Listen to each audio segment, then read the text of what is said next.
back to the man cave setup going on today. We are going to be working on another vehicle, radiator removal and install. Today I hope this is going to be easy. When I say easy, I don't have a lot of time. So I got to knock it out really quick. Let's bring in this new vehicle and we will get the show on the road. This is a 1999 Ford Ranger XLT. Got a 4-cylinder manual transmission. So yeah, 2.5 liter, mighty 4-cylinder, and of course my radiator doesn't have a lot of fluid in it because it was leaking. It's cracked up here at the top, but we probably still need to drain it. So make sure your motor is not hot. If you're replacing the radiator, that way you don't burn yourself. The coolant will be extremely hot and there's no pressure in the radiator. So we'll remove the radiator cap. We're going to drain the radiator. We also have to remove the upper radiator hose, the lower radiator hose down there. We have this fan shroud, which it has 2 bolts, one right here, one on the other side, yeah, right there. We're going to try and get this to go forward. After that, we have 2 bolts holding the radiator itself, right, one right there, and also the other one right there, and it just sits down in this bracket down there. Yeah. First thing I'm going to do, well, what you should do is drain your radiator completely, but I know I don't have a lot in here, so I'm just going to go ahead and get this upper radiator hose off. And it is the old dreaded pinch clamps. Pull her off. Alright, that's one thing out of the way. Let's go downstairs and alright, so we're going to drain it. There's a little drain cap, and it turns pretty freely. I got my oops, got the catch can right here, so hopefully we won't make too big of a mess. Oh, there it goes. Oh, it comes straight up. Oh Lord, that's making a mess.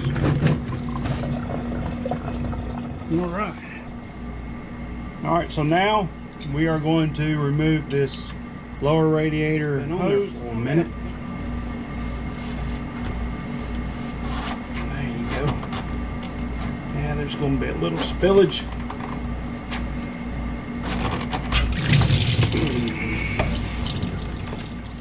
So once you've cleaned up after that antifreeze bath, good night. I even drained it. Anyway, that's probably something to come out of the block. You're gonna make a mess, just get ready. Clean up your stuff, get back after it. So now it's all drained, hoses are unhooked. We're going to take off the fan shroud and the radiator, and they are both unfortunately a 10mm. So if your 10mm has come up missing into the vast unknown universe, go buy you another one because you're going to need it. I didn't have a couple, so anyway, we're going to get these get this fan shroud bolt right here, 10mm, and it's just resting on the radiator bracket, like that one. And of course we're going to get man, if you can see, yeah, that one. Oh yeah, take that off. Your overflow drain tube, or your drain tube to your coolant tank here, go and take that off. Make sure you put it in a spot where you can find it again, because you'll have to put it back on. And hopefully And I still got antifreeze coming down.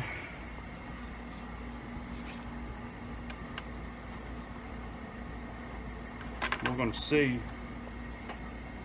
this will. I think let's get these other two bolts off. Now the other side.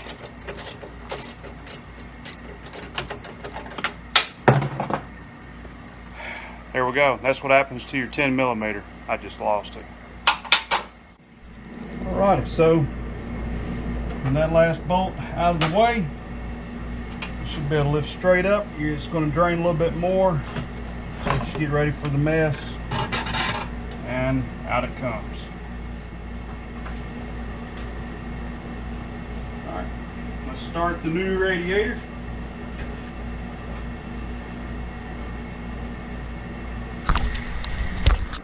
And here that bad boy is. Now I haven't found one that was a straight manual. They were all manual automatics with block off. Right now, let's get her installed.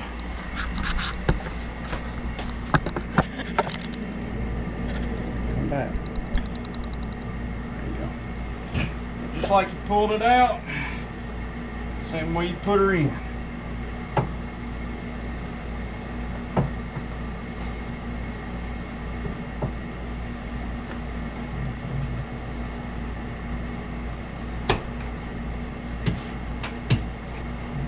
Lining up just fine. Just going to hand tighten everything down because may have to. Looks like we got left and right adjustment, left and right. So before I snug this dude down permanently, or permanently, yeah, I'm going to connect all my hoses and connect my fan shroud. Make sure it's not nothing's hitting. And if I need to move it left and right, I have that ability. Shroud back on.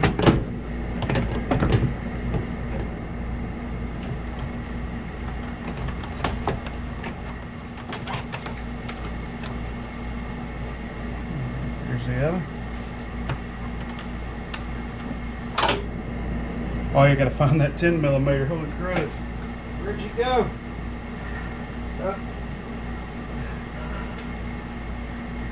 Down there in the pitch can.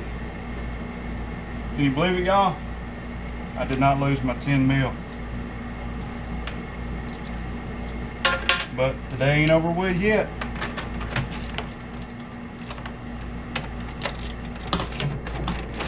Get it snug down pretty good. Don't go retard tight. It is plastic. And let's check. Oh yeah, I'm gonna hook up the fill drain tube. I say drain, overflow tube. How about that? Fan is moving without touching. So we're gonna call that a deal. Let's tighten her down.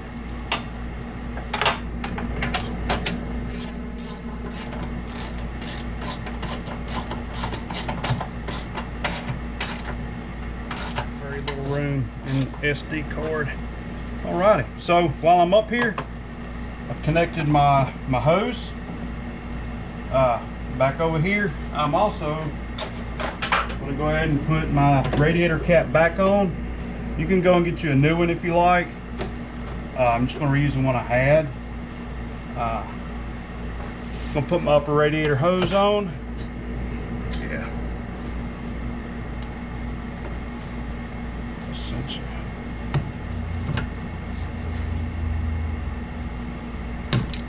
That's on there. I'm gonna go downstairs and put the bottom one back on. There we go.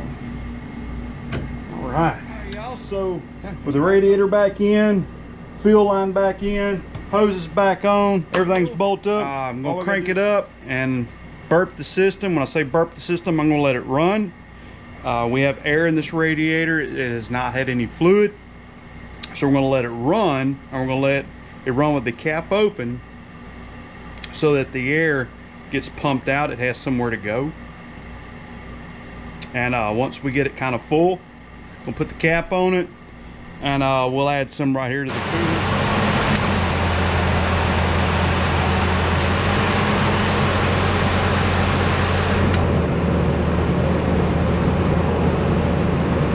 We're also going to check for leaks. Pour this jug in and see if we got any leaks before I put any more in. Looking good so far. I may have to go buy some more though. But as long as we're not leaking, we're good.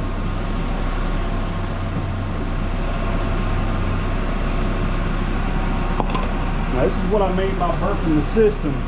You see it bubbling out there? It's getting air out. And that's what you want. You want all the air to come out. That way you don't have any air pockets, or you need to burp the system properly and then come in and check it. Show it up on there. Light down there, y'all. Yeah, see how it went down? That air got out of there. I'm gonna add a little more. And another thing, you want to make sure you turn on your heater, so that way you have all the fluid running through your heater fluid.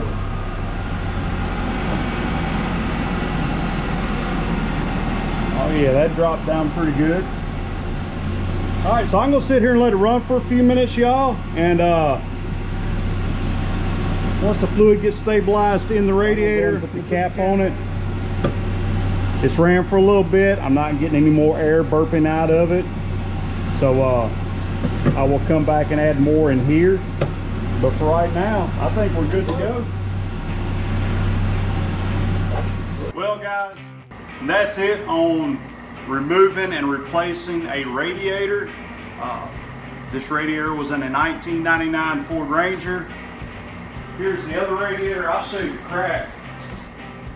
Right there in that rib, it cracked. And you see it where it was leaking down. Anyway guys, thank y'all for watching. I hope this helped you out. If you're replacing a radiator in any vehicle, that's pretty much the steps you have to take. Drain it, unhook your hoses. If you have an automatic transmission, you will have automatic transmission lines. This was a manual transmission, but the radiators they make for that now have the connections for automatic transmission lines. You can leave the little plugs in there. You're not going to leak any fluid. It's not going to make a difference. I was going to get some knockoffs, some brass knockoffs to screw in there, but in reality it's just an empty area for fluid to go in, and there's no fluid to go in it. So keep those plugs in it if you've got a manual transmission. Hope this helps you out, y'all. Appreciate you watching. Always thank you, man. Y'all hit that subscribe. Check out the rest of my content on my channel if you haven't already. More to come on the channel, more to come in the man cave, more cleaning to come in the man cave. Anyway guys, I hope you have a great day. Thank you for watching. Man, thank y'all for subscribing, and we'll see you on the next video.